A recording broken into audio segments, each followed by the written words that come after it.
Facebook. Lunchtime. Yes, sir. I could have been a game show host. Family Feud. Still can. Yep. Alrighty, we're gonna do that. Hey, no Epstein list. No kidding. Hey, that's what I'm calling this show. No Epstein list. No kidding. Of course, the list didn't actually drop. Why would it actually drop? Why would they let us average everyday folk in on what's going on behind the scenes? Not gonna happen. Not gonna happen. So I'm through with all the talk of the list and all that. Everybody full of it as far as I'm concerned.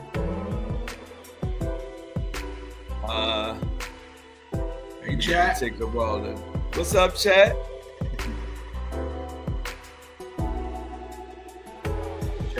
Chat was getting their flow on last night, huh?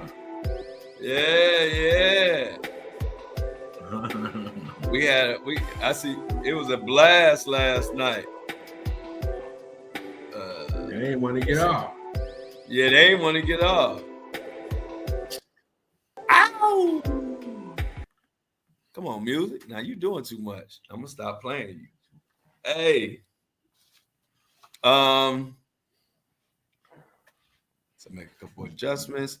Hey, shout out to everybody. Give Greg a shout out. He ran the lunch. I'm about to explain the lunch right now. It was so confusing. Shout out to the lunch chat. Mini-Me told me to check my Cash App, and I had a $65 lunch Cash App super chat. And with the blackout going on, I was talking to my boy. I'm so confused.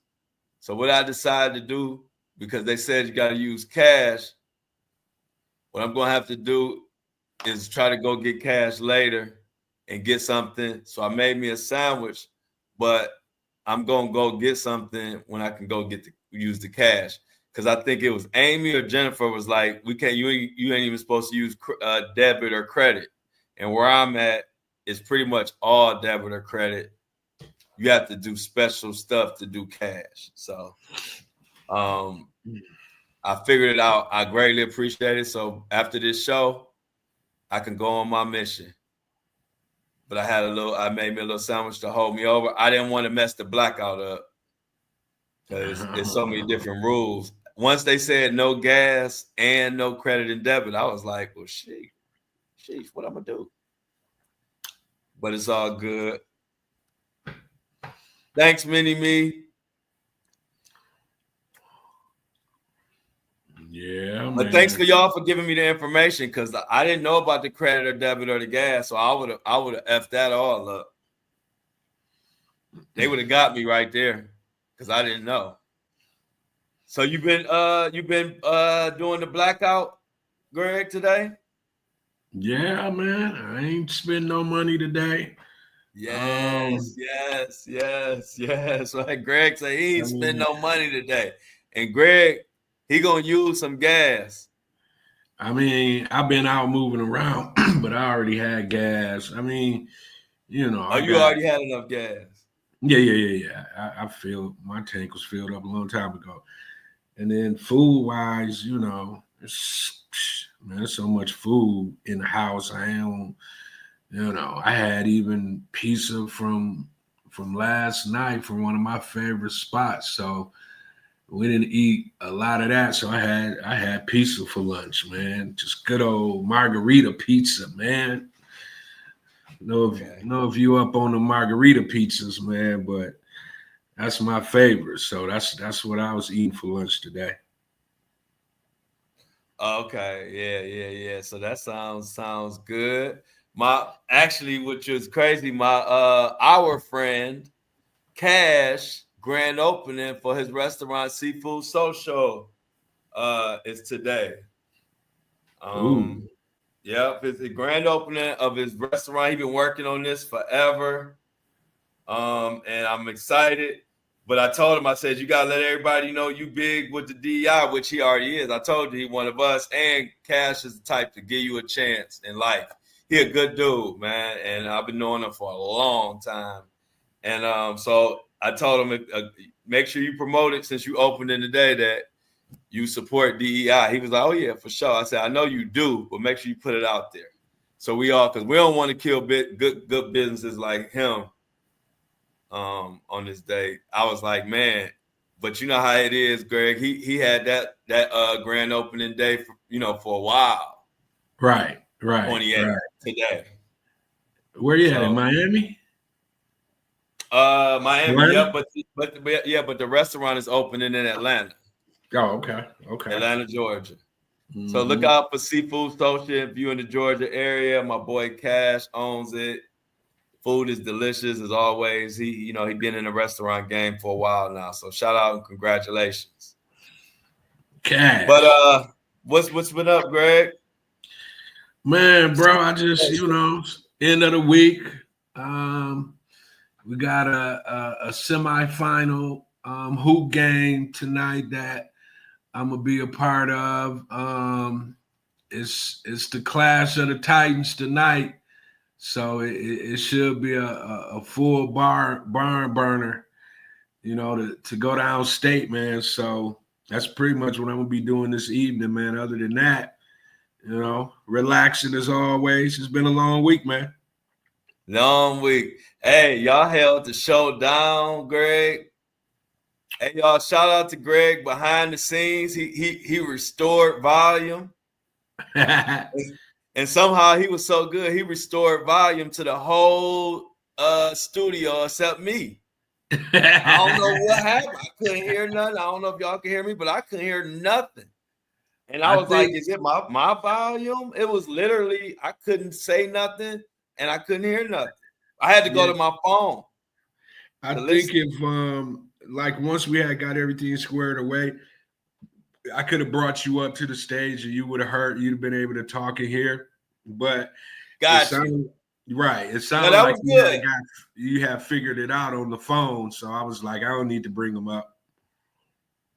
Yep, look at Shan. Shan already got Shan. Shan be thinking of Shan. Copy. Look at her name, Shauna. Shauna be having she got some good branding skills inside of her. She be branding stuff. She got look at her talking about it was the No Flo Show. Hey, yeah. Hey, look, y'all funny. Hey, Greg, no, for real, y'all.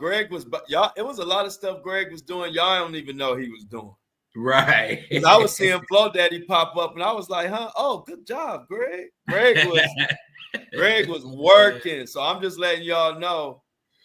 Y'all didn't realize it because the only reason I knew because I seen my stuff doing stuff that I know I wasn't nowhere near the computer. So I was like, oh, Greg is like masterminding behind the scenes. So everybody, man, shout out Greg because I know y'all don't know how much he was doing because it didn't stop after he got us volume. He was doing stuff the whole live. So I want to make sure y'all know that. Greg, I appreciate that. I appreciate that. And Shan, next time I'm not gonna even have to be in the mix like that because I think Shan was able to kind of see, how everything flows behind the scenes, since she was administrating and everything as well. So I think going forward, whenever they do their next show. Of course, I'll be in the mix, but I pretty much think Shan got it. I think she got it now. Yeah, Shan did her thing. Yeah, she was handling it.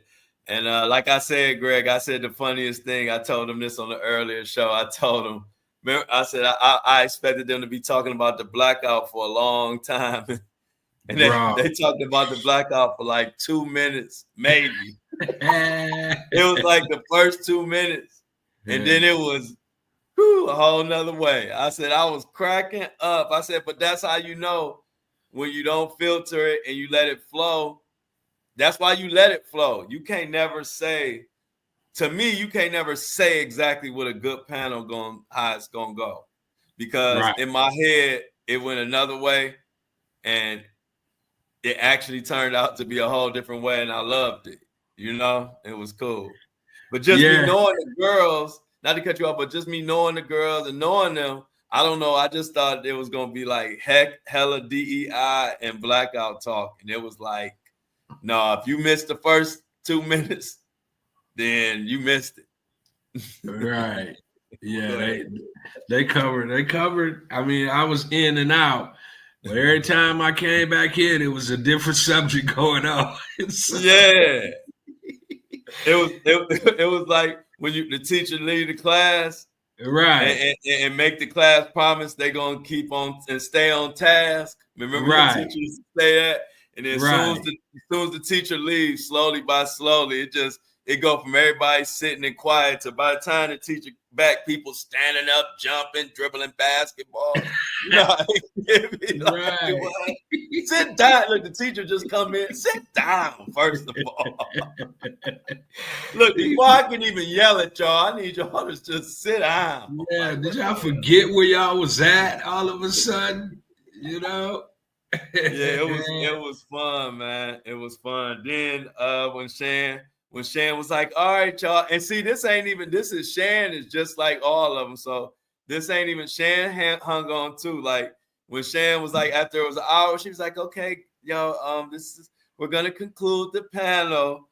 All I know, Greg, is it was a whole nother hour. And Shan was like, now we need to put the heat on them. Now, who is that? I said, I'm talking an hour. Y'all been on here a whole nother hour, Shan. Y'all said you was wrapping it up.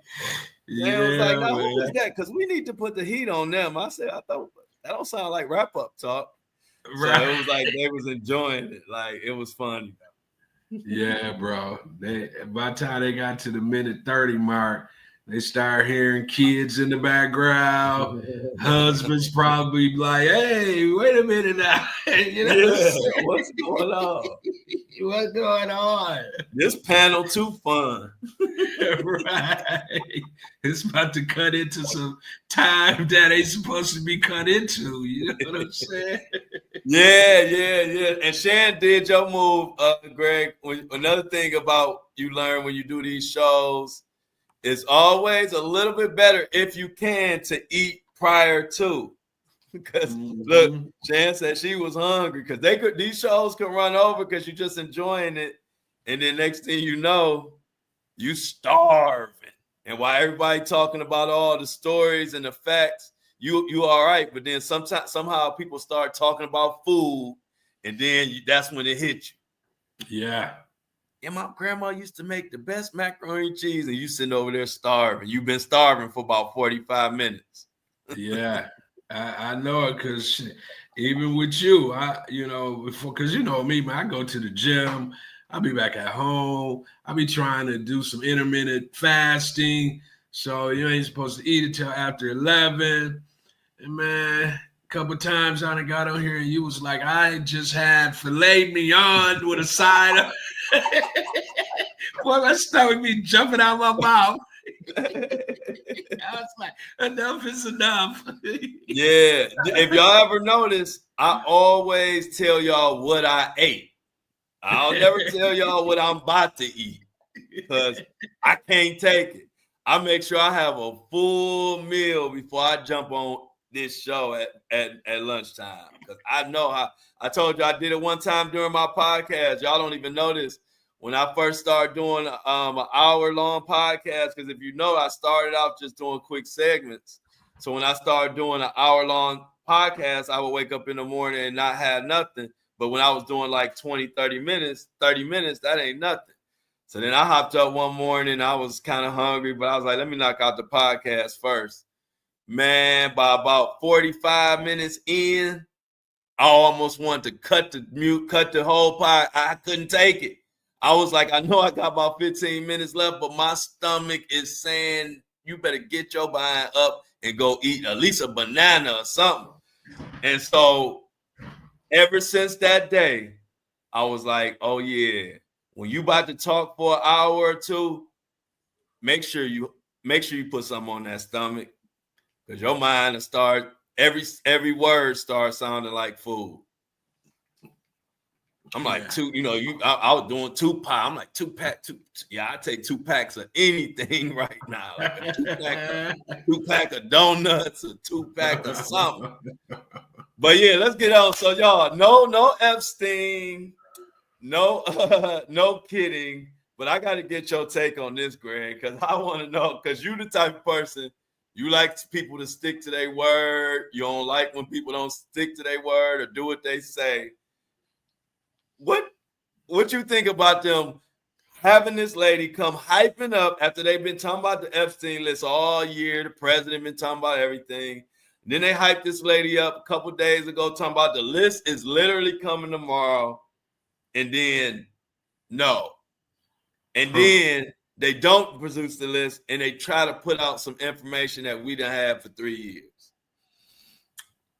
Man, we live in a world of, the people that's talking to us are natural born sharp politicians. I mean, this is what they do day in, day out. They manipulate the masses in order, to either get the eyes off of something else, or, just so they can continue to move their agenda down the road. So I just think it's a case of that. They knew what the shiny object that the American people, first of all, they teased us with it, right? So that's part of the play. They tease you with something that they know everybody wants to know about. They play on your emotions for months. They lead you to believe they're going to release it.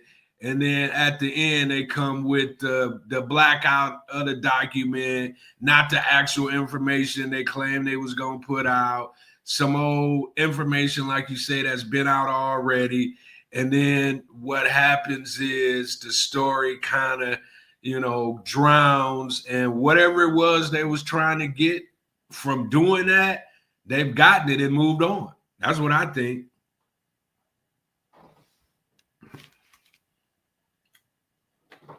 I think you stuck, big dog.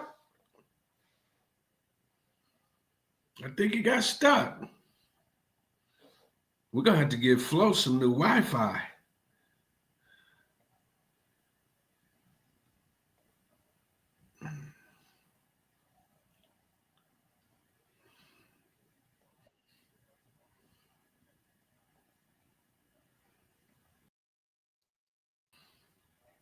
You back? Yeah, I'm back. Yeah. So yeah, man. I don't know what you heard or what you didn't hear. Let's I keep looked it going. up. I think I'm talking. I look up and your face stuck on the screen. I'm like, hey, it's always froze. Yeah, I'm like, why is my guy face all in the screen like that? Yeah. I'm over here just like everything stuck. Yeah, man. I gotta wait for it to let me back in. It booted me out the studio, like kicked me out. I had to walk back in the studio, but I'm here. But yeah, man, I don't know if you got my take. Did you hear what I said? What? About the list? Or you was gone? I was gone. Oh, okay. Because you was asking me, and I was just saying that, I think what happens is, you're dealing with lifelong politicians, right? And they basically they know what the shiny object is to get your attention away from whatever they could potentially be doing, behind the scenes or whatnot. And how they do it is they just they sprinkle it out, get you thirsty for it. They play the game for a couple of months like it's coming. And then when it's finally supposed to come, then it's all kind of let down. It's all kind of misinformation or no information. And then next thing you know, you be so let down. They know we gonna have the attitude that you just had. Like, man, ain't nobody got time to be chasing behind this story. It ain't no story. And then, they go about their business, so to speak. And then but they still can say, we did release something. You know what I'm saying? It ain't like we didn't release nothing, guys. What are you talking about? Because at some point they gonna get cornered. I thought you said you was gonna release the Epstein list. Well, guys, we did release something. I mean, you didn't see what we released, and you kind of don't really have, a comeback because they did release something, but it wasn't what everybody thought it was gonna be. Right. Yeah, man. I'm over it, bro. They got me. They won on this one because I don't give a damn. Like at this point, they full of it. They playing in our face, and then at this point, it's so much BS, and they don't even care that I don't even trust when the list do come. I ain't gonna trust it now. At this point, why would they bring out the real list at this point? Because you gotta really think about it. They really just got access to the information, right? Mm-hmm. I mean, the Cash Patel, he just became the FBI agent, so they really just got the for real information to kind of see what it was all about. And what I think is when they got to looking at them names and they seen some of them names that could have been potentially close to, everything that they already got going on, they're like, man, we can't release this list. Right. Are you crazy? You crazy? The person releasing the list, his uncle on there. He might be on it. Hey, that's Uncle. That's Uncle Edward. Yeah. Release this list.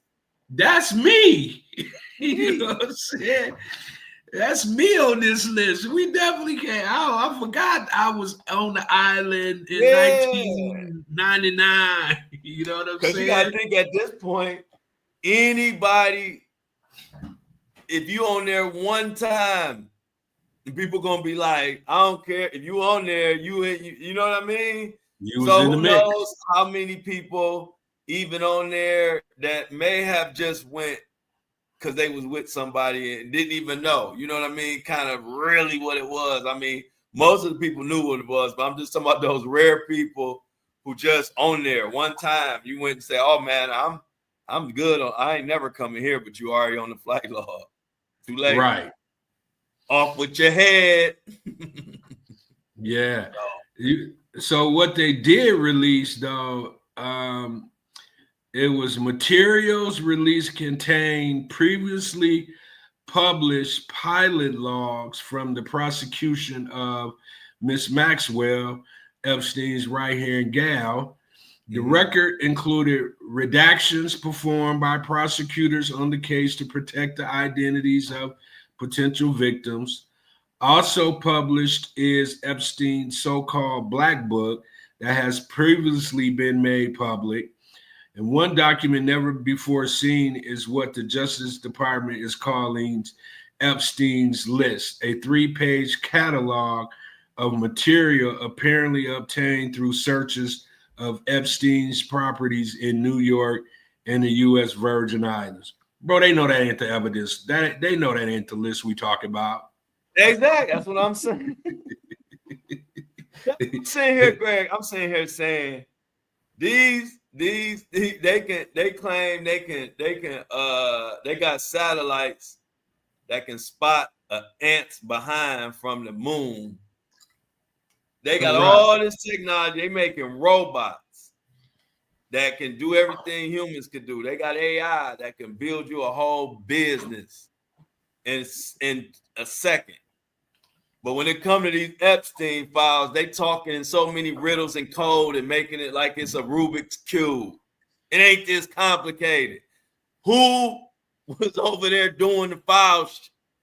Like, give us the name. Like, they talking in riddles and codes and in circles like we they think we dumb like we used to be when we used to be naive back in the day as a whole, and we weren't connected like this. They still trying to talk to us like that, and it's like, look, y'all, we not going for that no more.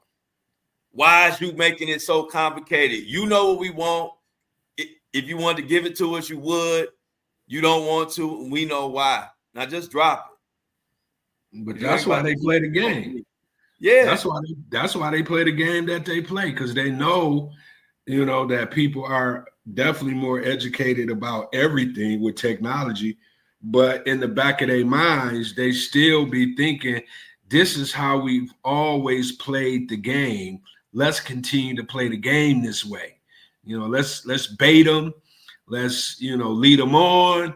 And then just when they think they're going to get the actual information, let's fill them. Let's just fill them up with some of this BS we got over here. You know what I'm saying? Man. Hey, see, that's why I always be saying they should have been raised in my house, because you couldn't even say never mind. When you want to go to my mom, if you say, hey, mom, you knocked on her door, first of all, you had to have something important. But if you knocked on her door and you say, hey, mom, and then she might be like, what? And she kind of in a bad mood, so you think you don't want to ask it. You say never mind. You better say what you had to say, or you can't ask for nothing all summer. Like my mom didn't play that. Never mind. You better say what you was gonna say. And so what I'm saying by that saying that is, you can't come with me if you ain't gonna do what you say, and I know you can do it. Get out my face with it. That's where I'm at with the list. I don't want to hear none of your crap now. I don't want to hear the reason. You know what I'm saying? Yeah. If I said I was going to show you what's on this piece of paper, Greg, either I'm going to show you or I ain't. Right. I don't need all your war stories, and I don't need to be playing the violin while you telling me why now I can't. Man, get out of here. I'm done with it. Right. I don't like it. Right. And what's crazy, the next shoe to drop is about to be, because once again they dangled the carrot. We're gonna release all the information on the Martin Luther King and Malcolm X and John F. K.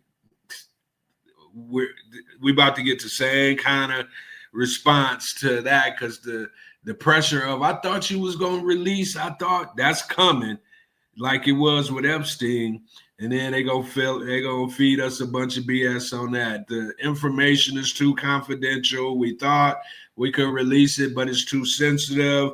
We don't want to release it because it could hurt the families of those individuals. You know what I'm saying? If I live. It's coming. I'm telling you, it's coming. So yeah, man. I know that like I said, I ain't. See, that's why they don't want me interviewing. See, they think, hey, look, can you imagine if they let me do the interview for like Trump? He think he be candid. I'm candid too. I'll be like Trump. If you want the list out, you could have had it out. Like, you've been signing the executive orders to ship out and everything and getting people fired. You shutting down with that black pen. You shutting down whole government departments. You full of shit. You ain't want to give us that list, bro. That's what I would be. That's how my interview gonna start off, and then it's probably gonna be over, or he gonna try to say something smart, and I'm gonna say something smart. Man, I'm gonna leave it at this. The person who's in control, the person that you was just talking about, having that interview with and being candid, used to be best boys with Epstein. Mm-hmm. They said he was on there a few times. Yeah, bro. I mean, it's all kind of photos. It's all kind of him at these these events that Epstein used to be throwing. So I'm pretty sure if anybody's name is on these lists, I can't see his name being on one of these lists somehow, some way. So I think that might have the biggest thing to do with not releasing it. That's what I think. Yeah. Man. So I don't know, man. We could put the Epstein list to bed. What you got for Greg's hot topics? Yeah.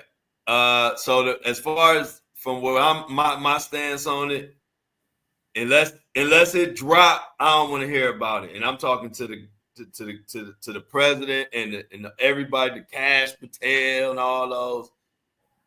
Just save it until you're ready to really do something. Yeah. I mean, we starting to get numb to the fireworks, and then, before it's say pop, it fizzes out. You know what I'm saying? You know how disappointed you used to be when you used to have your firecrackers and you light them? Yeah, they don't do nothing.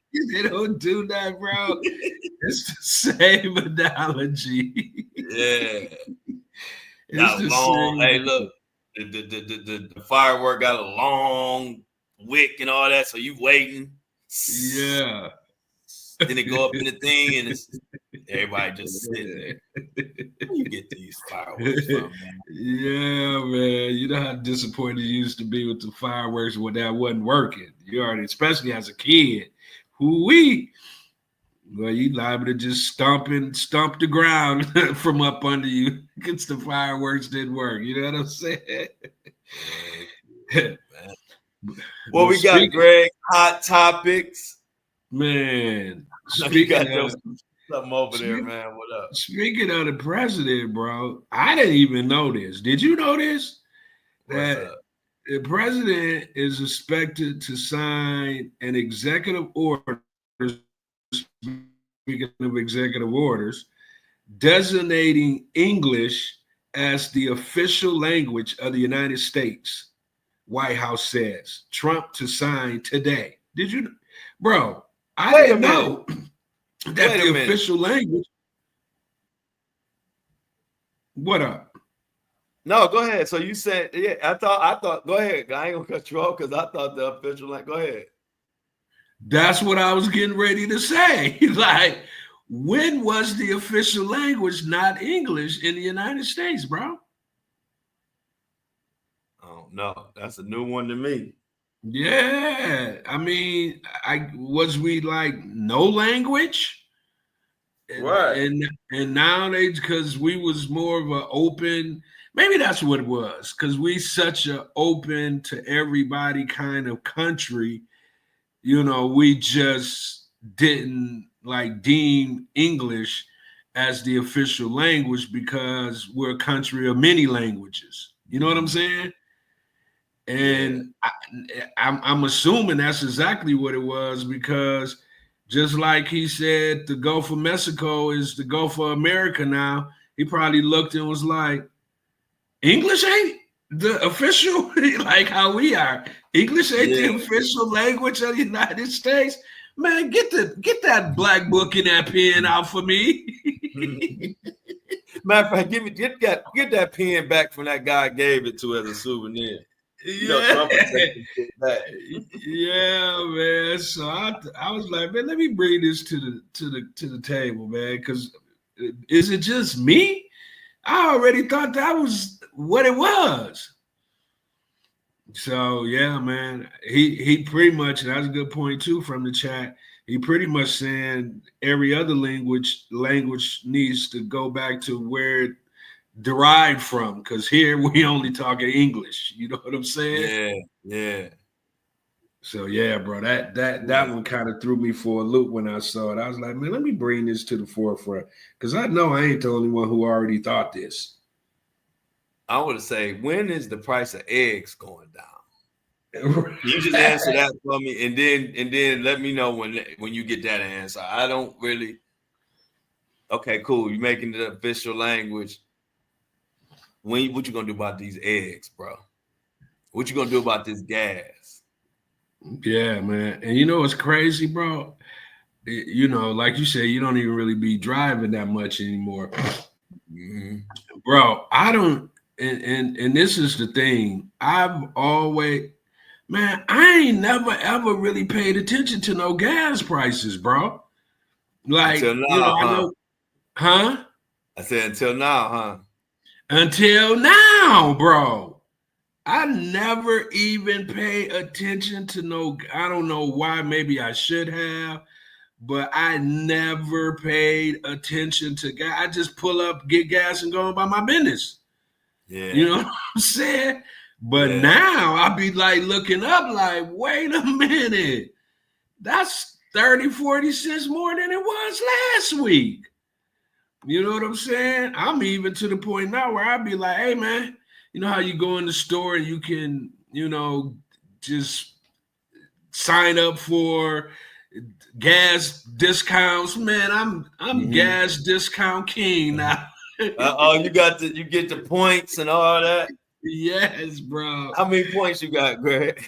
I just got 5 cents a gallon knocked off when I filled up the last time. Oh, wow. And it's crazy because the gas station I go to, I don't even, because I don't keep track of it. But when you slide your card, it'll say, you get 5, 8, whatever the amount is that, you didn't got to where you can, take 5, 8 cents, whatever it is. It just shows up on the screen and you can hit yes or you can hit no. If you hit no, it'll just keep, you every time you buy some, it'll just keep adding up. So yeah, I'll be watching it now, bro. It's crazy. I never did before. I promise, never. Hey, well, I was never the type either. I know what you're talking about. You just get in, fill up, and roll. You know what I mean? Right. Like, watching and chasing and going, oh, I'm going over here because the gas is this and all that. But now, yeah, it's crazy. Jennifer said she got gas at Costco yesterday. Same route past Fort Phillips for me, holding steady at $2.39 a gallon for regular. That's pretty good, ain't it? Oh yeah, absolutely. Because it's $3.30 something where I go. Wow, man, yeah. That's a whole $1 a gallon. Mm-hmm. Oh, it ain't no joke, man. It ain't no joke. And it seemed like it was going down, and then when the election happened, it started to creep back up. I don't know what that's about. Like they kind of know that, they can kind of press that button when a new president come in. They got a good amount of time to run it up before people start screaming, and whoever's in, office got to step in and do something about it.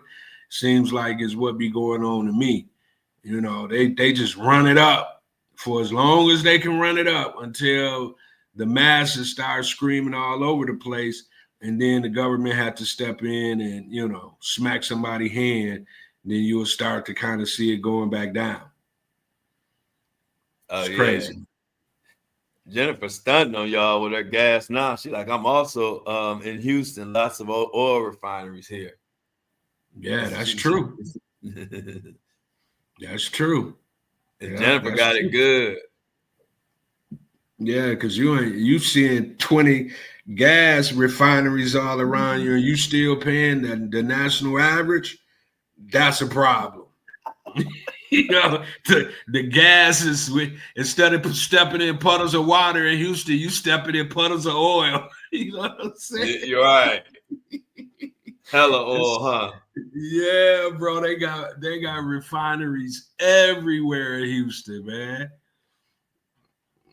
Have you ever been to Houston before? Yeah, a few times. How many times I went there and watched my Browns lose by 40 in Houston. Okay. Right. Going to Houston, talking mess before the game with all the Houston fans, and then sitting down and it's 30-0 at halftime. Me and my dad trying to find a back door to get out of there. Yeah, man. I've been to Houston quite a few times. I like Houston. Yeah, I do too. I don't like the heat, but the times that I went, I had a good time. Yeah, I know it's hella construction out there. I'm like, would y'all build whatever y'all trying to build? It's hella construction from when the times I went. Mm-hmm. I'm like, because it's so much land, man. It's so much land. You know what I'm saying? And everything we went to took about an hour to get to. Like, yeah, that too. That'd be crazy. Yeah. But yeah, the people and the food and the vibe is A1. Yeah, absolutely. Food is excellent. Yeah, food is excellent. Anyway, man, Lil Baby back in the news. He Lil firmed back. Baby. Yeah, Atlanta rapper, Lil Baby, born Dominique Jones, is firing back at law enforcement after being blamed for the death of two 13-year-olds, an accusation his lawyers are calling complete and total nonsense. The controversy erupted when police suggested that a music video in Lil Baby's hometown somehow contribute to the tragic killings. However, his legal team at Finding Law Firm swiftly shut down the claims, calling them disgraceful, unprofessional, and unethical. To say that he couldn't shoot a music video in his hometown, a place that he loves and has continued to uplift, is disgraceful, attorneys Drew Finley and Marissa Goldberg stated. Finley law firm swiftly shut down the claims, calling them disgraceful, unprofessional, and unethical. To say that he couldn't, I'm reading the same thing. They emphasized that the location of a major music video is a decision made by a professional team, not an individual artist, and that dragging Lil Baby's name into the situation was both shameful and unethical. Lil Baby is devastated by the deaths of the two teens, especially because they came from the same community he grew up in. Rather than being vilified, they argue, he remains committed to uplifting his neighborhood and creating opportunities for those in it. That's his statement, bro, from his attorneys. So, the heat must be heating. Yeah. Yep. You know what I'm saying? What you think about that? Yeah, the heat is heating. You saw Lil Baby what he posted, right? Like not the whole statement, but what he posted on Instagram. Did you say that too? I didn't hear that. If you heard what that what Lil Baby say? He said, thanks for the concern, but I'm overly good. Yeah, I seen that. Yeah. Okay, so now that it all hit the fan, and we was on here yesterday, or was it the day before yesterday? I know it was this week. I think it was yesterday, and we was already saying like they scream a Lil Baby for a reason. You know what I'm saying? It's more than just what they telling us. And then came out, start hearing whispers echoing what we were saying.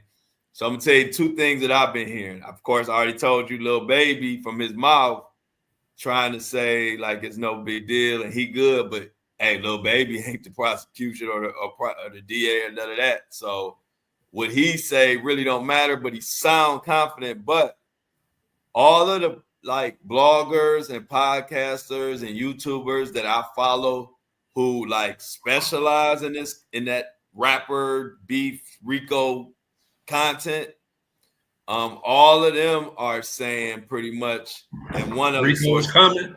Freddie Nash, yeah. I believe I didn't get to watch his whole video, but I think it was him that said or that a Rico might be coming or a Rico is coming. But I know just that community in general, they're talking that a Rico coming. Oh, wow. Yeah, that's what they saying. And that, like I said, that's like their lane. So they be deep in it, like how I'm deep into Diddy and knowing what's up. They like deep in the rapper Rico gang world. Like that, they continuously follow that and report on that. And they normally know what they're talking about. And they saying a Rico coming. So we need to definitely watch out. It kind of sound like the rumblings of one. When the police or detectives have because Lil Baby ain't broke, right? Mm-hmm. So, you can't just come out and start hurling accusations about somebody and you not have something in your back pocket or you know something that's coming down the pipe. Exactly. You know what I'm saying? They ain't screaming just because he shot the video, like I said yesterday. You know what I mean? Right. So yeah, let's see what happens. But it sounds like Lil Baby on that clock, and the way he trying to Jay-Z it. You ain't Jay-Z. You can't Jay-Z it, bruh. You know what I'm saying? Right, You can't do exactly. that. Yeah, You a yeah. He trying small to be too fish in the cocky. ocean.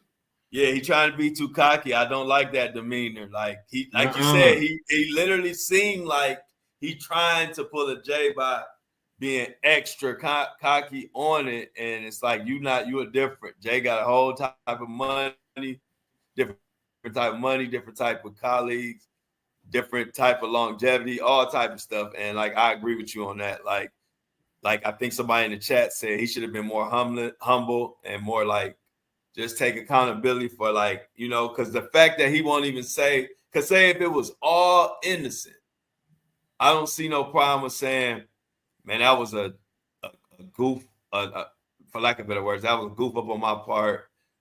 I apologize to the victims that I even would have, I didn't even think about that when I booked the video.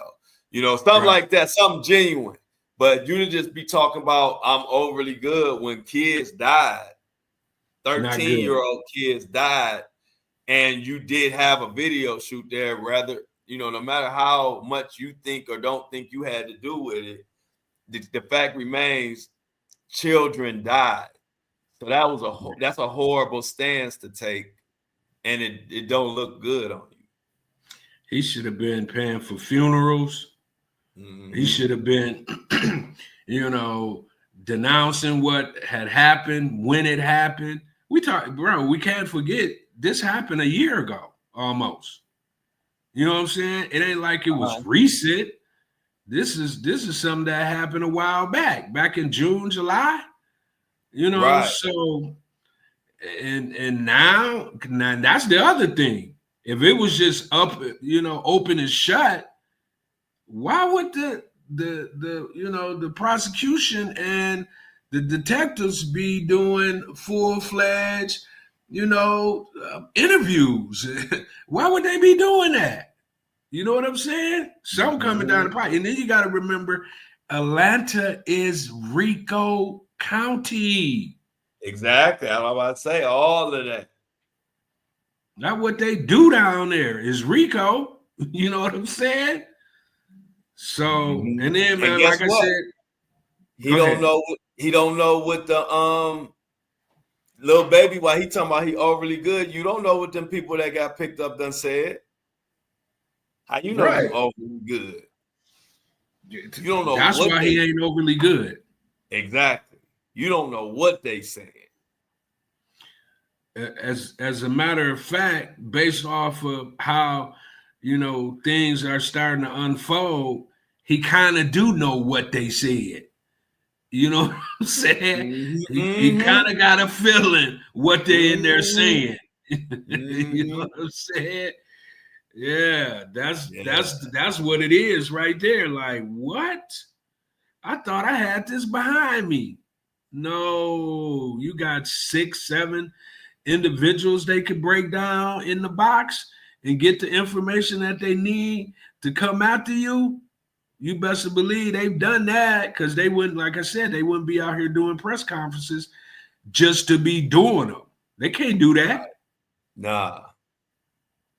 Yeah, man. Lil Baby in trouble, I think. Yeah, I do too. And like I said, I believe them guys that I follow that follow that stuff. They do it so much. They have people who in them towns. It's like, for example, one of my sources, they followed the SETI guy. He follows he followed the Thug trial, from beginning to end to every day, like how I do the Diddy situation. And that happened in Atlanta. And so, a lot of those same contacts, when something like this come up, they know what's going on in the streets. You know how it is, Greg. You know what I'm saying? So when you got access to the streets, letting you know what's going on, it don't take. So I said, if they saying it's a Rico, that's pretty much what the streets saying, and the streets know. Yeah, the streets know. Streets know. And the reason why the streets know is because the streets be connected to the people that's going to potentially bring the RICO. You know what I'm Exactly. saying? Yeah, exactly. That's what they're there. Streets. Don't think it's just the underworld. It's also the overworld. Like everybody is streets. Right. Yeah, yeah. The streets is everybody. Yeah, a lot of people forget the streets include them too. Right. They uncle is part of the prosecution team, or the or whatever. Right. Like, I know what you're saying, especially in Atlanta. That's one Yeah. thing. Another thing about Atlanta, I done lived in Ohio. I've lived in Vegas, Nevada. I've lived in Georgia. I've lived a lot of different places. And one thing about Atlanta, it's more people like us in those positions than any other place I ever lived in. And so you do see way more connections to people knowing what's going on in like law enforcement, where like we don't have no connections in Cleveland, Ohio, like not no high level law enforcement.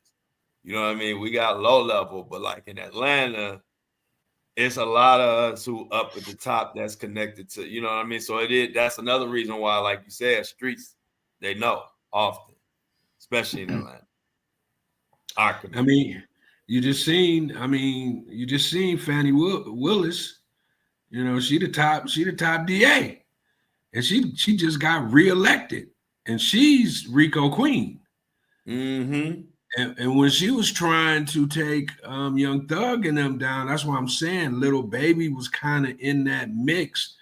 But for whatever reason, they felt like Young Thug was a bigger fish at the time, and he slipped through the cracks. From what I could see, I mean, I could be wrong just looking at it from back when it happened, and people was like, man, Lil Baby then kind of went quiet. And he was kind of a part of that thing. What's the name of they 4PF? What's that again? The 4PF, the gang, or what you talking about? Young Thugs label. YSL? YSL. Yeah. Lil Baby was Baby. And then YSL.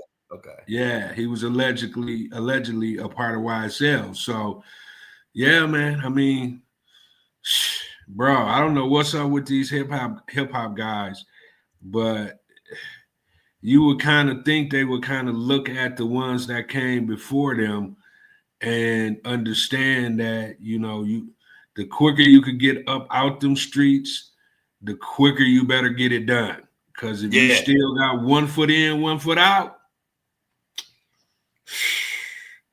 you're gonna either meet your maker, or you're gonna have a roommate that you don't want to have as a roommate. You know what I'm saying? Yeah, for real. So I don't know, Lil Baby, man. I can't even say good luck to you, bro, because two kids was unalived. However the situation was. So we just got to kind of see what happens. Lil Baby might be like Big Baby. Mm-hmm. No, Big Baby is behind bars. Big Baby was Big Baby from the NBA that got caught up in some type of NBA scam with money, insurance money or something. But Big Baby is locked up, and Lil Baby he just better be careful. I hope the best for him. I don't want to see, if he didn't do nothing wrong, I don't want to see no brother locked up. So I hope the best. But Lil Baby, you're not overly good. Oh man, you know what I just thought about? Remember I was telling you about we had interviewed the one NBA player, Eddie Robinson. Mm-hmm. And he the same like Medicaid scam that they was running, Big Baby, I'm sorry. He was involved in it too. Oh, okay. Yes. He was got away. He was lucky to not get caught up in it, or he got caught up. No, he got caught up in it. Oh wow. Okay. Now, Okay. as far as what happened to him, I don't know. But when He it told him, came, are you saying here on the Flo Show No Filter he snitched on Big Baby? I don't know if he snitched. I'm He was just a messing with part you. of the group of individuals who got caught up in the scam. You know what I'm saying? Now, what his part was in it, I don't know. But when they start slinging out the names of all, all the individuals that was involved, his name was one of the names. Okay. Yeah, Yeah. and we them boys didn't know that Big Baby was behind big bars. Oh wow. Yeah, he Yeah. been So be real quick, behind. what happened, Greg? A little bit. I know you know. Well, I mean, Oh, just skinny. The skinny. yeah, it was kind of like a Medicaid scheme that they was Yeah, running. yeah. It was some type of medical NBA insurance scheme. Yeah, Yeah. through the NBA. And basically they got caught up. It was a couple individuals, couple football players, couple basketball players, and Big Baby ended up, I haven't heard anybody else go to jail behind it outside of him. So I don't know if he had, more, if he was the initiator of the scam and, he benefited the most from the scam, but he got some time. He got some years too. It wasn't like it was a little bit of time. He gonna do some Yeah. time. Yeah, it was some Yeah. time. Yeah. Yep. It Big was Baby. something. It was something for real. And because the NBA on something like that, they tend to not even really want to lock an NBA player up. You know what I mean? Like because it kind of looked bad on the NBA. That's how you know whatever they did was kind of serious. Mm-hmm. You know what I mean?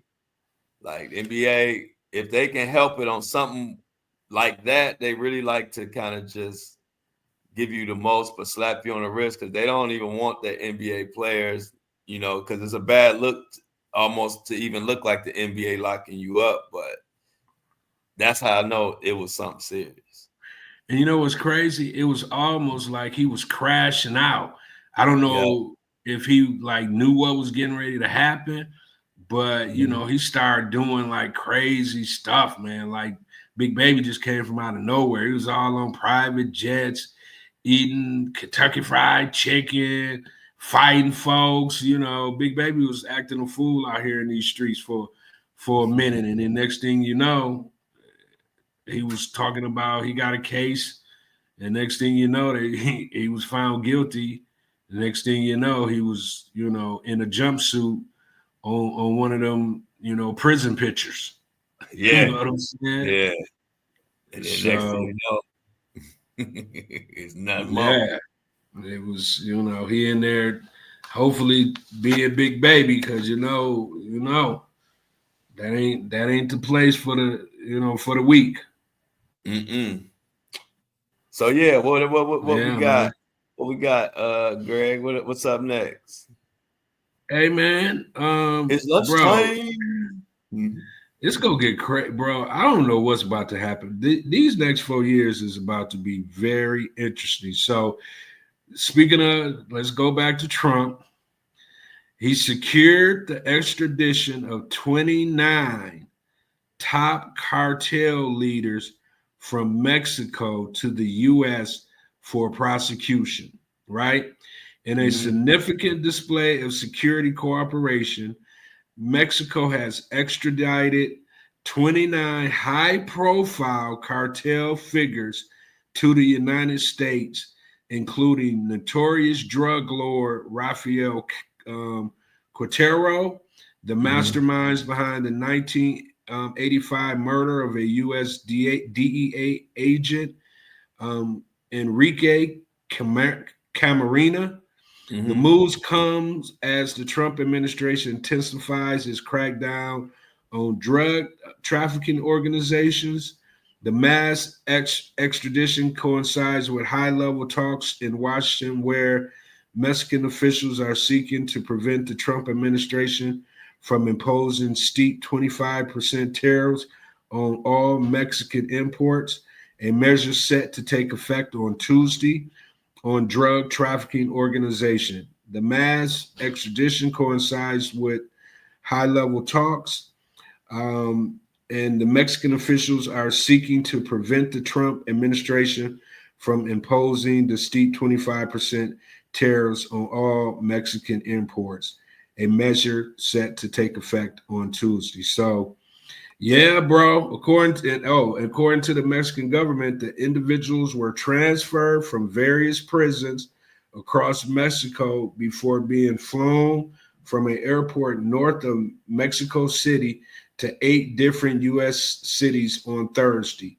Among them were members of 5 of the 6 Mexican criminal organizations recently designated as foreign terrorist organization by the administration. Bro, that's a lot of drug lords, bro. Yeah, the chat said they don't believe it. Oh, what? What they thinking? They What thinking y'all that think? They thinking they yeah. lying. But let's say if he ain't lying, that's a lot of drug lords, right? And Yeah. I don't think when the last time Trump been in Mexico. I don't think he gonna go to Mexico too soon. Listen, bro. I don't think he gonna. I think he better be real careful wherever he go, messing with the cartels, bro. 29. Yeah, that's what. Hey, look, I don't want to mess with the cartels. No, bro. To me, that's the real folks who you ain't really trying to be messing with because they got a history of not just getting at you. It could be, whoever. Right. Kids, grandparents. Hey, you don't even want to say a name because it's so I mean, I'm kind of like, and that's how much respect the cartel get, even in jest. You ain't gonna say no name, or no nothing. You like it could be Yeah, man. You know what I'm saying? Them boys don't play. They don't play, and they don't play about you messing with their money. And you taking 29 of their leaders off the chessboard. It's got to be some repercussions behind that, bro. I believe. I mean, I could be wrong. I mean, because we are the U.S. and we got some things too over here. But man, these dudes they move in silence for real. Yeah, they do. And we them boys in the loop. He know what time it is. Mm-hmm. And look, I was thinking the same thing. Amy said, well, he trying to kick him out, but he bringing him in. I was thinking the same thing. I'm like, you kicking out the ones who ain't gonna harm or flee, and then you bringing in the murderers. Okay. Yeah. And it sounds like they're gonna have to go through the judicial system. So you got 29. Just imagine when the big dogs walk into jail. You know what I'm saying? Yeah. The jail gonna look a little different. You know? They're gonna be moving cats around because they are the big dogs. Mm-hmm. Anytime you can execute a DEA agent, a USA DEA agent, man, they don't stop until they get the person that's done did that. Yeah. That's like spitting in our face. So yeah, bro, that's gonna be, that's gonna be interesting. It might be like what the chat's saying. It could be like one of them stories. They hit us with the highlights, the front page news of it, and eventually we don't ever hear nothing else about it. Right. Because there's so much money involved, they gonna be, trying to pay this person off, that person off, this person that's trying to snitch, they gonna be, you know how it go down, man, when you dealing with them dudes, man. They don't be trying to go to jail. You see Chapo was making tunnels under the jail to get out of the jail. Yeah. They said, how he getting what the hey, look. They like They to be something out. else. Yeah, man, they like to be out in the midst of all the millions, multi-millions that they collected from the game. You know what I'm saying? They can't spend it if they behind bars. So yeah, bro. They in the US in cities near you. You know what I'm saying? There's cities near you. But anyway, so that's happening right around us, and we don't even know. You know what I'm saying? Or not, they could be, playing around. But when he came in, he was basically saying he was trying to take them down.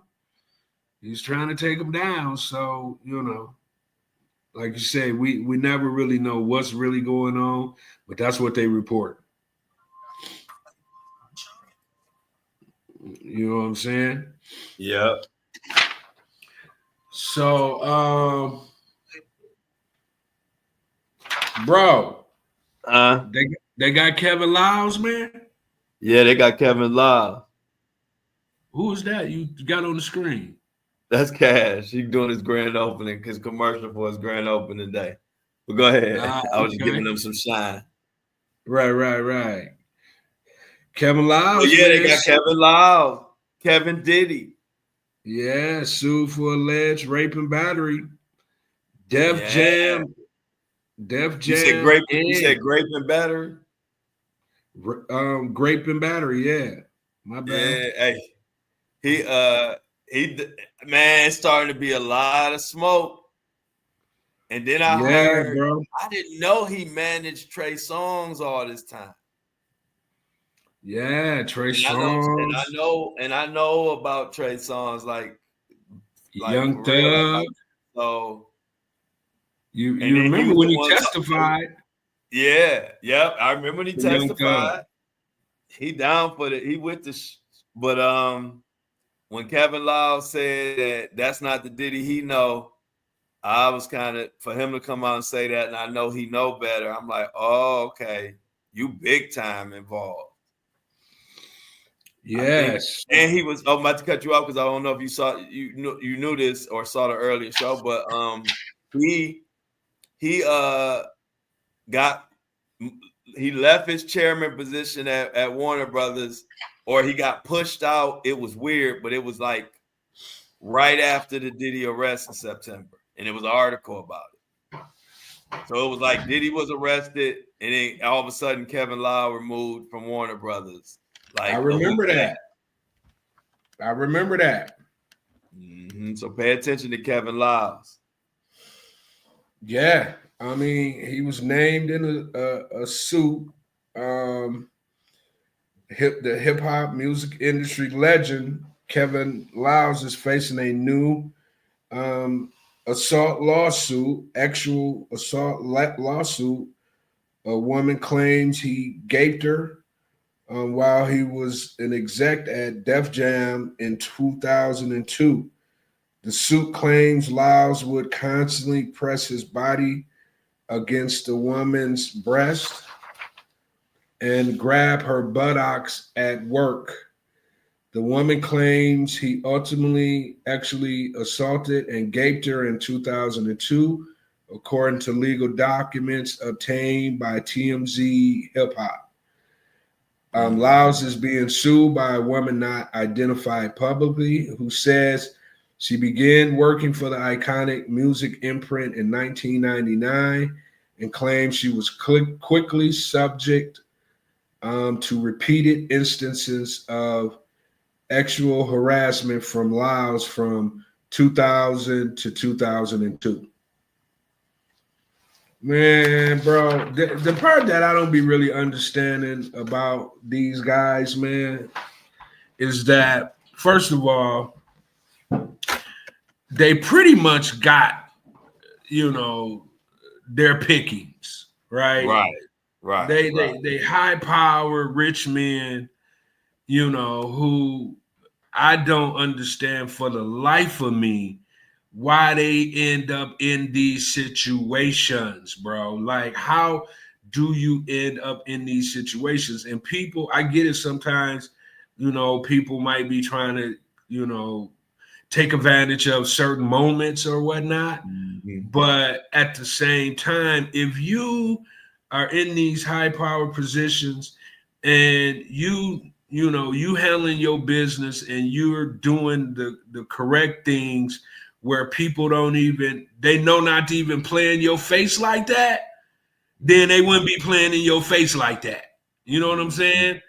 So apparently, I don't know if it's because these guys grow up and they don't really have the cachet young to have girlfriends, or you know what I'm saying, go through, you know, relationships or whatnot. And then when they become adults, they don't know how to, you know, control their whatever it is that they be having going on in their minds when it comes to women.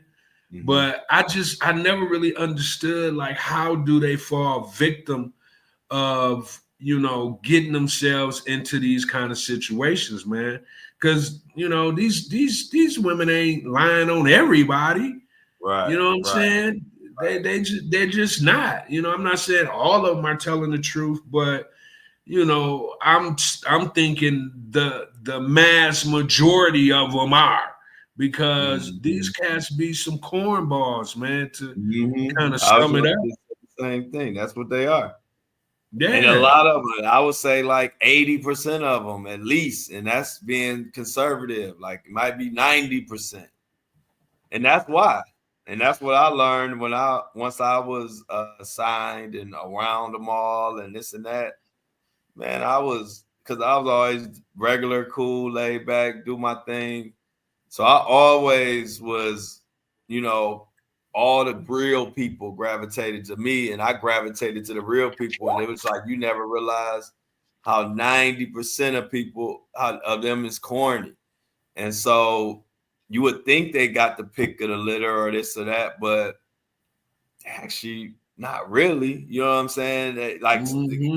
Because if you Kevin Lyles, you in the world with Jay-Z, Nas, you know, you Trey Songz manager. So in that world, you Kevin Lyles, you know, that ain't no big thing. So then but they feel like they should be held on this high standard, and they want to do the same things that they see some other dudes might get off, but them dudes, they actually they want that like they getting the women want that guy. You know what I'm saying? She don't want but you think because you Kevin Lyles, she should.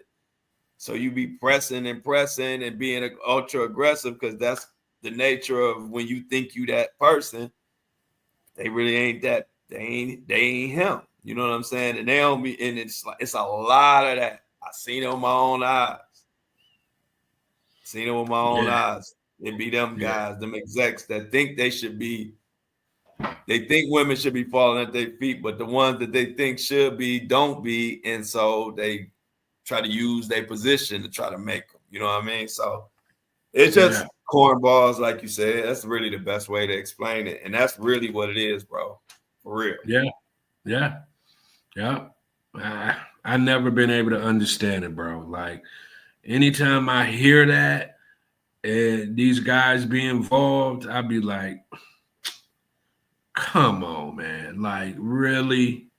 You know, like, how do you end up in these kind of situations, man, when it's so many, you know, it's so many, first of all, so many women that, you know, that's in the world, but it's so many that they have access to because of, you know, wealth and you know, position of, you know, whatever it is that they're doing, you know. And why you got to take advantage of somebody when you got it like that? You know, I mean, why you got to take advantage of somebody, period, of course.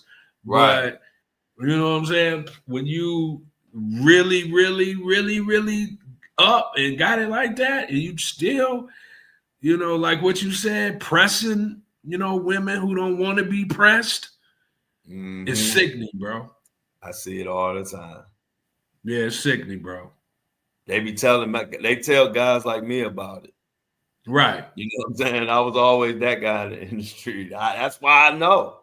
Because I'm so much opposite of that, just laid back and whoever. I ain't matter. It didn't matter if I just came off BET Rap City. I was just like I am now. So I always got the real talk. You know what I mean? Me too. So you feel that like they always told me about he got drunk and he was saying this and doing that and I just be laughing like, yeah, so bro. They can't tell me. I know. Right. So yeah, man. I mean, Kevin Lyles look like you on the clock too, my guy. Yeah. and you sound like you might be, depending on what you was up to, you might not just be getting a slap on your wrist. You might be in one of them orange suits as well, my guy. So hopefully it's a situation where, I mean, I guess in this case, if the woman is not telling the truth, that's not good and shame on her. But if it is the truth, then she gets justice, and my guy, you know what you're supposed to get. If what they saying is true, you know what you're supposed to get. So we ain't even got to say it. Right. Man, to change the mood a little bit, did you see what 50 said? You see 50 starting to put his attention towards Floyd? No. listen how he's starting the assault against Floyd. So now, before you continue, chat, this might bring us into the mix. I'm telling you, Floyd and 50 get level 10. Somehow, I'm going to end up in the middle somehow. I'm telling y'all now. So go ahead, because whatever I say, them MFs, especially on Floyd's side, he got people listening to everything I say. Anyway, so go ahead. So Floyd, 50 had the video of Floyd talking about Trump being the best president ever, right? Oh, 50 went there. Okay, yeah, this is breaking news to me. This the jump off. That's what I'm saying. Okay. It's the jump off. Okay. But his comment was like, yo, you know how when you in school and the kid eats the crayons, now you see what happens when they grow up. That's who said that, 50? That's what 50 said about Floyd, man. Oh. So since the gloves is off, I can wait till you finish, or I can tell you what 50 told me.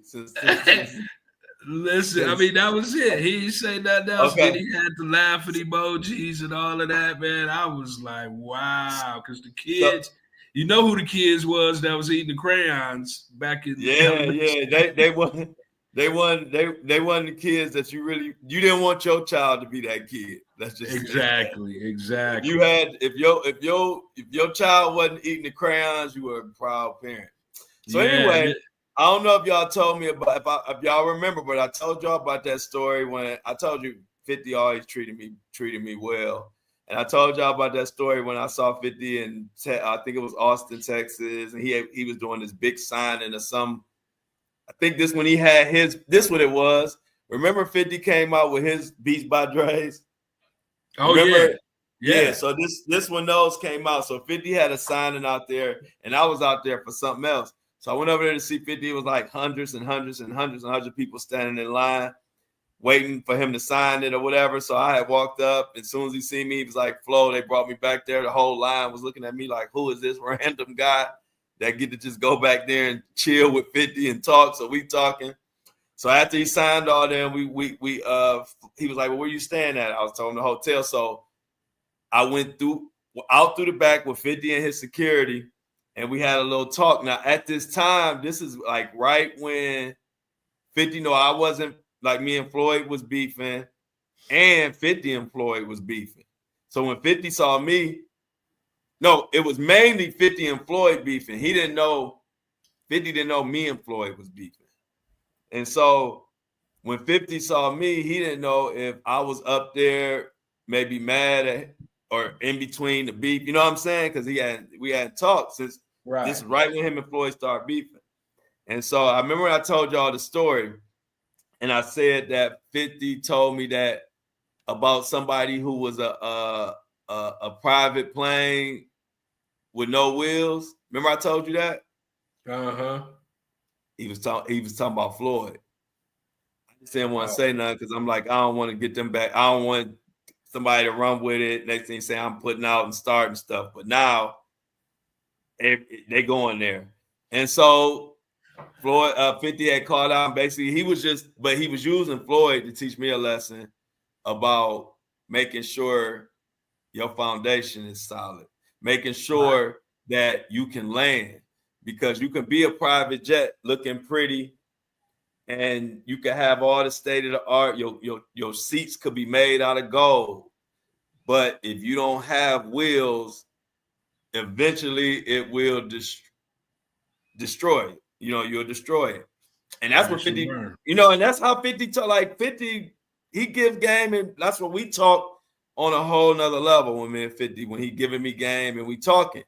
And so he was talking about Floyd at that time. He was saying it looked good, but Floyd is really smoke and mirrors, and eventually it will crash. And 50 said that back then. So now that the gloves is off and you done said he eating crayons and all that. And then I feel like I can tell y'all who I was talking about in that story, and that was 50 talking about Floyd. Right. And then he told Floyd to spell best president. I forgot that part. He said spell best president, chap. And that's the crazy thing about 52 when he dealing with Floyd. He'll disrespect him to the core, but he'll always call him champ. That part be killing me, bro. And you know why? And it's funny. Now this just show you how all this tie in and how my stories be so like clear and really like real. Like, it's different when you've been around these people so much time. It's like real time. You know what I mean? Not just superstar time. But that comes from, remember when I told y'all 50 Cent I was out there with Floyd. This is after I wasn't even with Floyd no more as far as the record label. I was just, we cool. So even to this day, we cool. That's why I can talk candidly. Floyd know I ain't saying stuff that I, to try to, get him in trouble or whatever.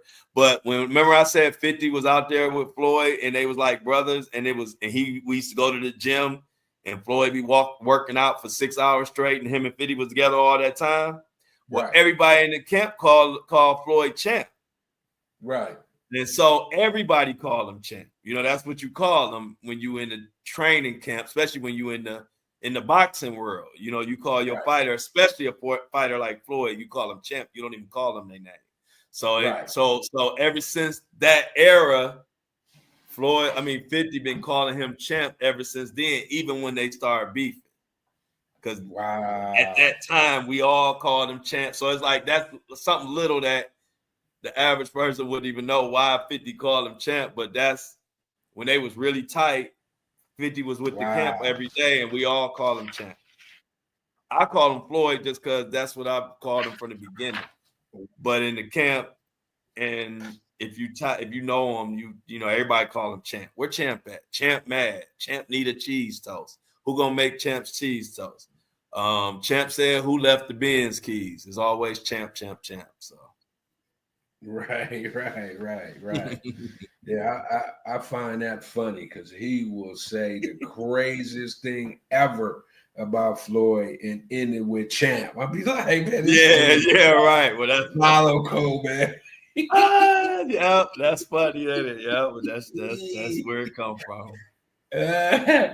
So I was like, man, I can't wait to tell Flo about this. The party has started. Yeah. And I was wondering because even people were saying like 50 taking a little long. Maybe he ain't saying nothing about Floyd, but I ain't see he went there already.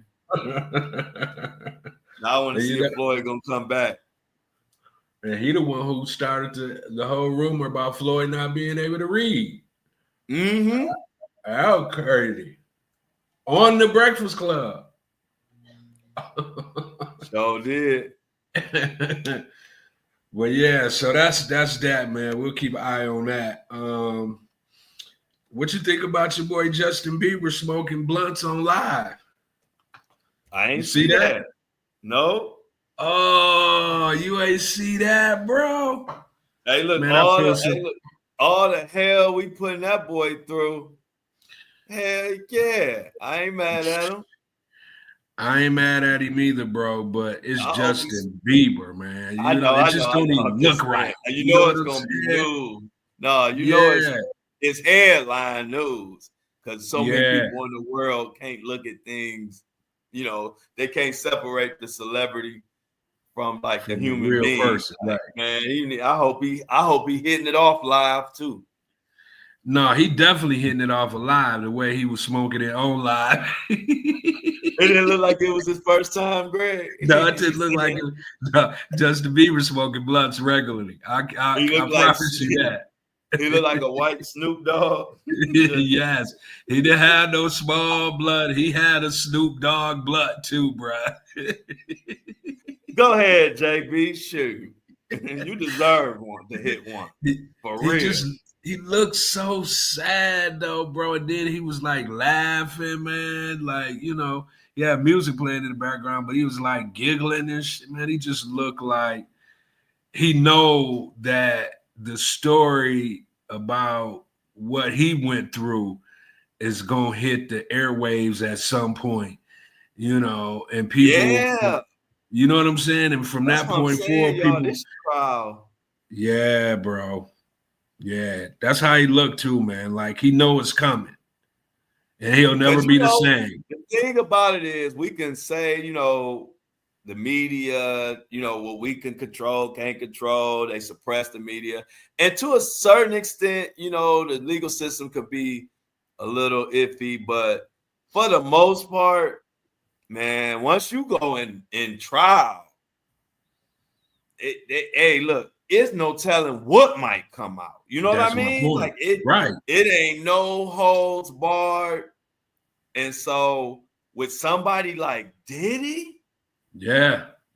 I think we get it, but I think as a whole, people gonna be even shocked when stuff come out because I don't think a lot of people grasping because they tripping about this little evidence and these lawsuits and all this coming out.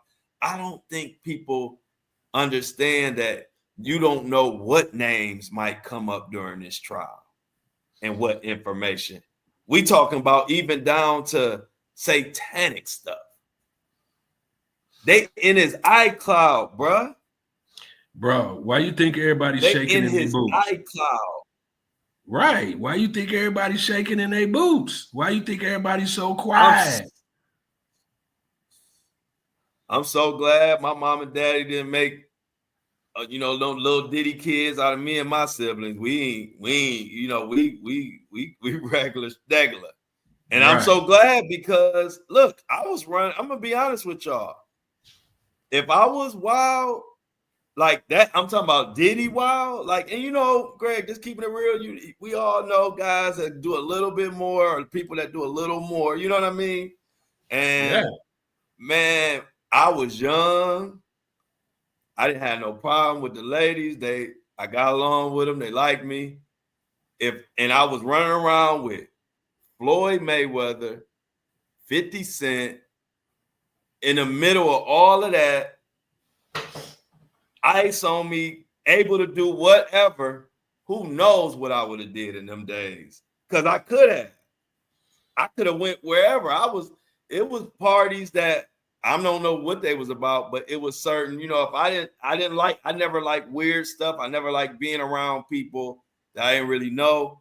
You know what I'm saying? So I never engaged in none of that. But I'll be thinking back like, bro, if I was just a naturally wild type child, like had a little Diddy in me, I would have been in some of them parties. Not saying I would have been doing, drugging people and doing all that crazy stuff, but I'm glad I was never even around.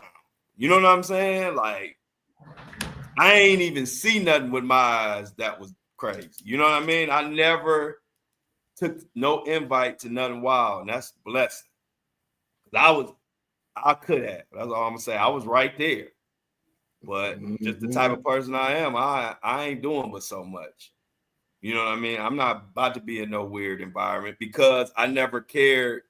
I never wanted to be accepted by people so bad that I would do weird stuff or even be around it. I just never cared. Luckily. So I be just now I can sit back. Because if you think about it, my real run was 2000, basically 3 to like 2009-ish. And in that time, a lot of that stuff was really going on. But they started looking at Diddy. They started looking at Diddy like 2006, right? Yeah. So you was in the mix. Glad. Oh, I was in the mix, and I was with the people. I mean, think about it. Floyd was big time. I was Floyd's artist. 50 was Floyd's best friend, and 50 wanted me to be his artist. So I was everybody like, you know what I'm saying? At that time, if Floyd and 50 co-signing you, who ain't gonna like you? You know what I mean? Even with fake love. So, but luckily, like I said, luckily I was cool and didn't get involved in none of that crap. So I'm sitting back just like everybody else, want to see what the heck happened behind the scenes. And I mean, even, Floyd couldn't escape it because he ended up having to do some time behind, dealing with, women in the wrong way. So he couldn't even escape it.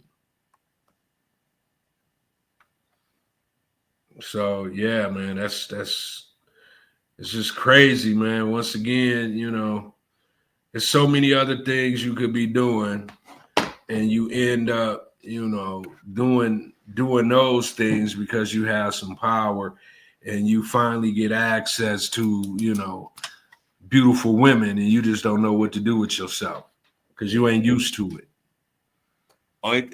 Anything, hey, look, Greg, only thing that used to, the worst thing that happened to me is like me and my son's mom, I get caught up. We was getting caught up in our own little, relationship stuff, young, and we in Vegas. That was my world, though. See, I always was about my world. You know what I mean? Even when I was in the music industry heavy, I always stayed close and always stayed in my own world with my fam, my son's mom, my son. But I remember one time, Vivica Fox, I don't think I ever told nobody publicly that Vivica Fox was trying to fly me out. And I remember my baby mama found that and ended up going off on Vivica Fox. I was getting into that type of trouble, like regular life, real life stuff, not no freak off stuff. Right. I mean, when you're young, that kind of stuff, that comes with the territory. You gotta, you're gonna have to fight them off. And if you got one that you're trying to actually be with, it's gonna be some issues. You kind of gotta work through that once you kind of start to get a little stardom. The people around you don't understand it. You don't understand it. So the people around you don't understand it. Mm-hmm. So yeah. I was like, it might be Greg. I was like, it might be a movie, bro. Yeah. Yeah. And how to be two could play that, three could play that game. Yeah. How I'm supposed to know what she wants. I was in my own world. I always had if I had any drama, it was in my own world. I ain't want to be around that stuff. A lot of them was corny, like we said. So too bad, so sad. I stayed out of it. So that's why some of them, I said on my other show, they little people that I know, I noticed they're a little bit more distant, but see, they was more engaged in that stuff than me, so that I can see why they're a little bit distant from me now, because they don't know if I might be calling them out next, if their name might come up. So I get it. Hey man, am I looking at our likes right? Is that only one like? That's from Facebook. But go ahead, Mini Me. Hey, look, Mini Me got everybody. Hey, Hey, let's make sure the likes add up because we done all turned into some like goons. You see, Greg had to stop the music. He said, hold on. Is that one like or what? No. Before I put the music back on, let me make sure y'all on the dance floor. You know everybody. Oh, thank you, Mr. Hey, look, we got a new. I think is that Ivan. Yeah. If I'm saying it wrong, okay, Ivan Jones. Appreciate you joining the lunch crew. If you've been here before, I didn't see you. Just want to shout you out, everybody in the lunch crew. Shout out one of our Facebook members. He from my Facebook community. Remember, I told you we got communities on all platforms, and we all come together. So everybody show Ivan some love for coming to the lunch crew. Yeah. But hey, look, I like that, Greg. Hey, Mini Me that got us all together on the lights. Yeah, hey, look, one time when Mini Me started checking everybody so much on the likes, I was about to make sure I liked it. She said it's 12 people in here. We only got 11 likes. I said, did I like it? Hey, look, I said, did I like it? Let me like it. Mini Me got us all together. Greg said, hold on. Hey, look, I saw you stop the paper. You said, right. One like. Shout out to you. Appreciate it. Thanks, Ivan. I will keep up the great work. And thank you for the great support. The great work don't mean nothing without y'all great support. Because I'll be reporting to the air. One of my I need people to report this work too. So I love y'all. But yeah, what's up, Greg? Yeah, one of my frat brothers' name is Ivan, and I heard the discussion, last night with the panel. They was talking about a young guy. I think he was down in some part of Louisiana. I think Southern University, one of those colleges, and he was pledging a fraternity, Omega Psi Phi fraternity, and he ended up passing away because at this point they're saying hazing, but I'm assuming they're under investigation. And I was listening to the because I'm a part of a fraternity organization. We're in the Divine Nine. That particular fraternity, Omega Psi Phi, is in our circle in the Divine Nine. So, when I saw that, it kind of hit home, because when I pledged a fraternity, it was a while back, right? Okay. And of course, I can't divulge, what I went through to become a member of the fraternity, but it was probably one of the best things I ever did in my life. Like the brotherhood, even like your roommate. We're fraternity brothers. So it runs deep. We, as we got older, we understood that, hazing shouldn't be something. There's a lot of other ways that, you can, deal with individuals that want to be a part of the organization without, unaliving them or hurting them in any kind of way. So most organizations that's involved, that's still around, that's involved, we all have a no hazing, policy. As a matter of fact, at each meeting that we conduct at the beginning of the meeting, there's a no hazing policy that we have to read out loud with a 1-800, no hazing phone numbers for individuals who may know about hazing and don't want to just say it out loud. They can just, call that 1-800 number and report whatever incident that they may have seen when it comes to hazing. So although it's so unfortunate that what happened to this young man, and we don't want to see that happen to, anybody, black fraternities, white fraternities, black sororities, white sororities, it's really about brotherhood and, the possibilities of, connections later on in life. When you may need them, you may be able to lean on one of your your brothers within the organization to kind of, help you to move forward in life. That's really what it's about. The hazing part, that is just, although you try to stomp it out, some, kids gonna be kids. And unfortunately, sometimes they take it too far. But we condone it as members of the organization throughout the country. We definitely condone hazing. And like I say, it's now a law on the books, in the government that says no hazing. So it's a big deal.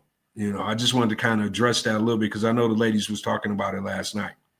Yeah, and they talked about it a little bit this morning, a little bit about the I guess it's the new situation with the AIDS. Right. So yeah, man. But yeah, that's crazy, man. I hate to see that happen. I was literally just kind of going through some hazing kind of stuff with some of the younger individuals, at my alma mater, not even a month ago. Just trying to get people to understand that, hazing is not something that we do anymore. But like I said, man, when you're not around and you leave the vices of young men to themselves, sometimes they can, get carried away, unfortunately. Yeah.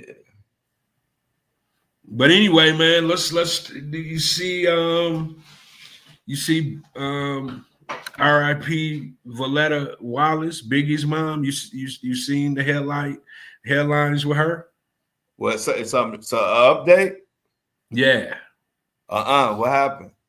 Okay, so Valletta Wallace turned the notorious B.I.G. $10 million estate into $160 million through real estate investments, bro. Oh my God. Good. She went to work, didn't she? Shout out to her. Hey, look, we be calling out we know who the good ones is, don't we? Because we was talking about how cold, even the chat and me and you, like we was talking about how smart and strong and all that she was, and man, we bigged her up. I ain't know she took it to another level with that move.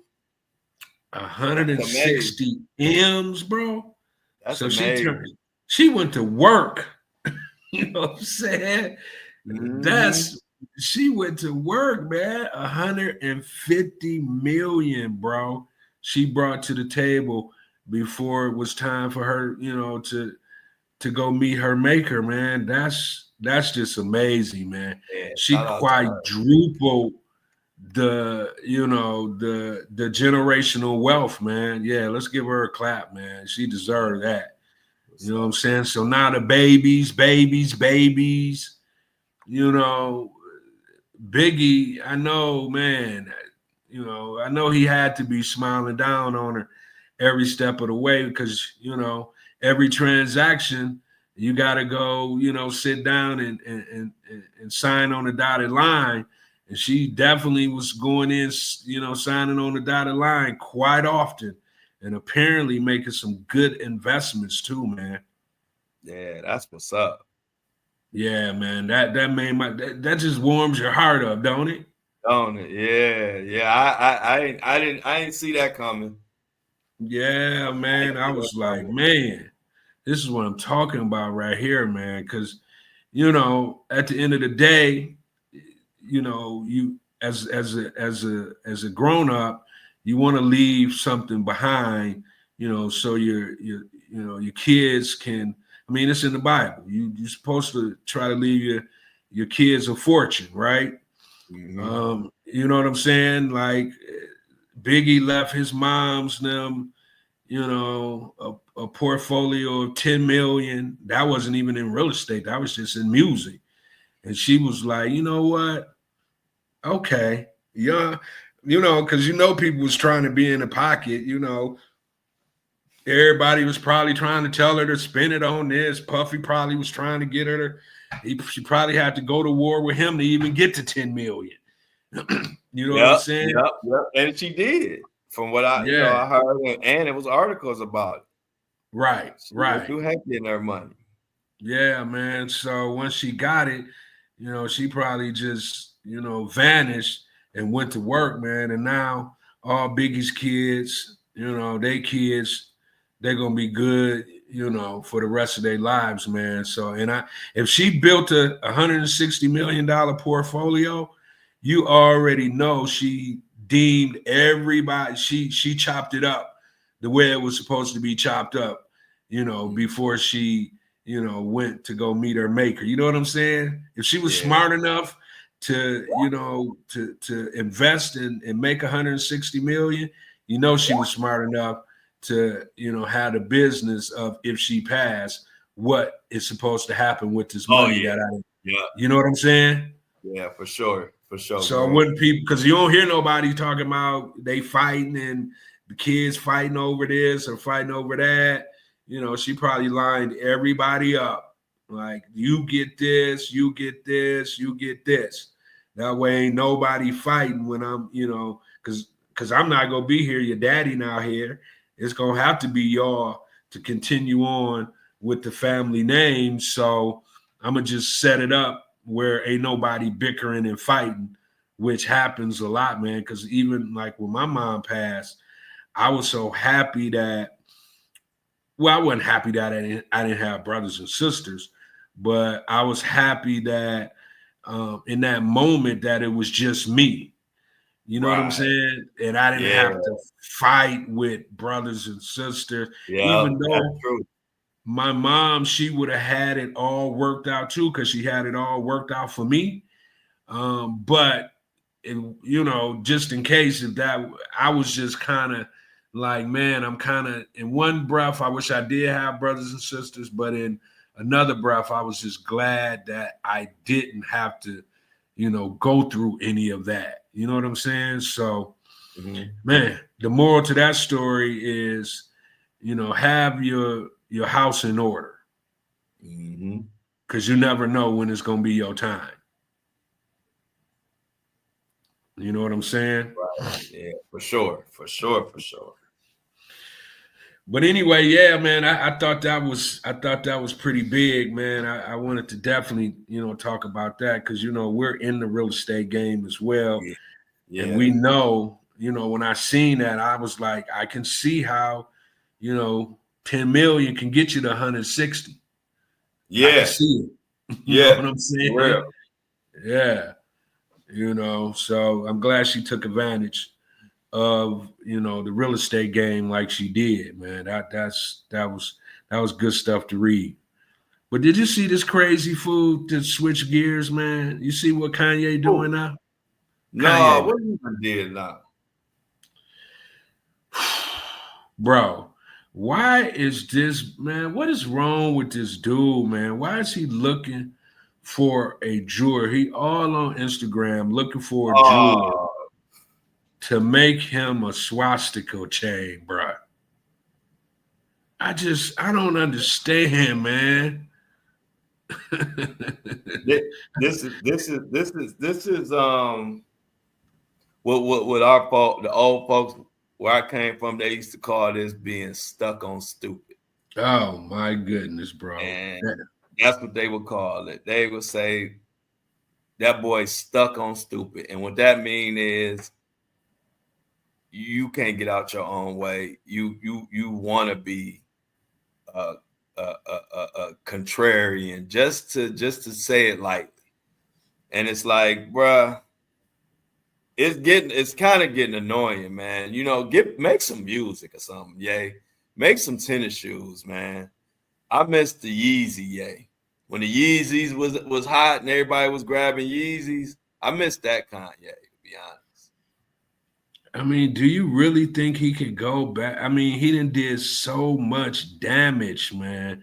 I mean, do you really think he can get that kind of audience back in his life, man? He doing things that generations of people have fought to not have happening, and he just doing it all in their face, bro. Yeah, man. You know what I'm saying? That's like a Caucasian person just running around with, slavery emblems. A well-known Caucasian, music artist, doing that. You can just imagine if a Caucasian male music artist was running around with a shirt with a man hanging from a tree. You know what I'm saying? Talking about slave, whatever. Man, we would be going crazy. And I'm pretty sure they're going crazy. We just don't know. You know what I'm saying?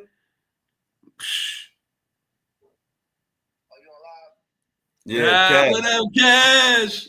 Cash, G Money say what up. Greg said what up, Cash. Boy? Congrats, Cash. Hey, thank you, my brother. Appreciate you. Look, I'm on my way right now, dropping off the rest of these groceries, man. This business thing ain't easy, but we're gonna make it happen. You know what I'm saying? That's what we do.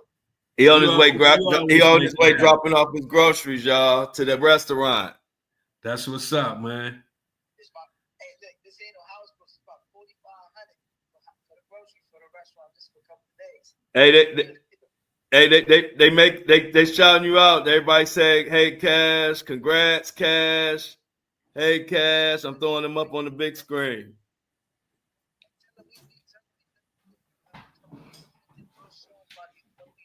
D said, "Congrats, Cash, too." Tell them what, Cash? What you want me to tell the people?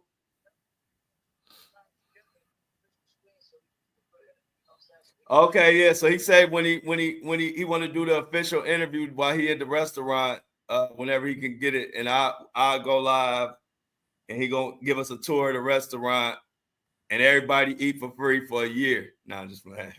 Look, his phone it went out. It glitched. It glitched. I'm just playing. But yeah, so we gonna do a live Seafood Social grand opening today, and at some point we're gonna do a live with Cash. He's gonna show us the restaurant. We're gonna have a good time. Tell Cash we're gonna have to pull up on him and do the show from the atrium or something. Hey, Greg said he want to pull up and we do a show from there. What's up? All right. Well, congratulations, man. I know you're busy. Go ahead. I'll be checking in later on. I'll be checking your Instagram. 5-star investment on Instagram. Cash, that's my boy. Brother, been cool for a long time. Everybody you see me, even my best friend D told Cash, congratulations. Everybody you see around me, we've been around this forever. I don't have no new friends. I'm old man. Everybody around me, I knew at least 20 years. 20 years. Yeah. Only new people I got is y'all in the chat and my whole community of my podcast and YouTube and all that. But as far as in my everyday life, I don't got no new people. These are all people that I go back way back. We real. Me and D go back to I was 4 years old. Mm-hmm. You know, that's special. When your best friend, you had your same best friend since 4 years old. That's crazy because remember I told you people can say that. I told you yesterday, my best friend, I've been knowing him since 5 years old, man, and we still pretty much talk every day, every other day, if not every day. You know what I'm saying? We a different crowd. We too real. Right. And what's crazy from 5 years old. Yeah, when you have friends like that, man, like you go off and you get to live in life be lifing, right? Mm-hmm. And no matter what, man, you cannot see them for 5, 10, however long. And as soon as you see them, it's almost like it's magical, man. Like, yeah, I don't care what they got going on, how much success they didn't have, how much success they may not have had. You just always be back on the same page as if you never left the person, man. It's magical, bro. I mean, It's the one thing you just can't really describe for real. Mm-hmm. Yeah, man. Yeah, man, it's special. Like I said, I'm support, man, and you get to see each other really grow from little kids Right. to grown ass man, and then just really show you how, if you in tune, you really was who you was before you got here. You know what I'm saying? Besides us getting older, my boy D is the same D pretty much I knew from back as a 4-5-year-old, and I'm sure he'll say the same thing about me. You know, things change. You get older, you get a little wiser, and you win. You can't run as long as you used to, but other than that, it's pretty much the same, bro. Man, speaking of win, bro, I was walking up to the game the other day, man. I was like, wait a minute. I got to put an incline on the treadmill, man, because I parked away from the building, man, and I had to walk up to the building. And I was like, man, I'm on the treadmill regularly. Why am I over here with my chest burning, man? You know what I'm saying? I was like, bro, I had to put the incline on the treadmill, bro. I was like, nah, I can't be walking 2 city blocks in my chest burning. What is going on with that? You know what I'm saying? Yeah. It'd be like that. It'd be like when you think you get in shape, sometimes when you do something a little different, or you know, something that just ain't exactly with your workout routine, you be like, hold up. I thought I should be in better shape than this from the work I've been putting in. We were just talking about that on the basketball court. Like, you be running on the treadmill and doing all that, and then go play basketball and realize that's 2 totally different things. Man, you know what's crazy, bro? I'm literally scared to really play basketball like hard. You know what I'm saying? Although it's like riding a bike, you never lose it. I mean, you lose it, but you know, you could get it back after you get some run in for a second, right, man? But bro, I'm literally scared to play like a lot of basketball, and I'm gonna tell you why, man. I didn't have 2 of my friends that I went to high school with die on basketball courts, bro. Massive heart attacks. Wow. Massive heart attacks on the basketball court, bro. Gone. You know what I'm saying? And ever since that has happened, man, I might do a game of, 21 or, where I can kind of go at my own pace. But to run full court, full game, man, I ain't did that in so long, bro, because I'm literally scared to do it. Yeah, I feel you. And when you're a competitor, and see, that's I ain't gonna be able to go halfway. Exactly. And I know me. And that's how that hard, I don't even want to say the word while you hooping. But that's why you be scared, because I know, like me, I don't know. I only know how to play at 100 miles per hour or don't play. Right. And next thing I know, I might be doing too much. So I definitely pick my spots. Yeah, bro. I just look at it like I just want to be in the gym, keep the physique right, keep my stamina together. But, doing strenuous activities, man, I be trying to stay away, man, because, our hearts ain't the way they used to be when we was young. Yeah. You don't want, not for no basketball game. Gotta be careful. That's all I'm saying. Man. Be careful. And my boys, they have. Can you imagine, man? They got kids, families, man. They go play. Hey baby, I'm about to go hoop, and never come back home. Yeah. Crazy. But anyway, man. It's Friday, man. Yeah, man. I mean, it's Friday. I'm about to, kind of do a little something and, get ready for the night, man. But I ain't, the week is over, big dog. Another week under the belt. Thank you for the support. Oh, hey, man. y'all. Have a great weekend. Did you see Pop? Pop is done. Pop is done? Popovich. Oh, all right. Yeah. I didn't even know Pop had a stroke, man. He had a stroke? Yeah, he had a stroke, man. Greg Popovich. One of the greatest coaches ever. Greatest coach ever. Yeah. Absolutely. Go right there. Yeah. Shout out to Pop, man. But go ahead, man. Take us up out of here, bro. Let's get up out of here. Let's get the I'm outs in the chat. Please like the chat, share the chat.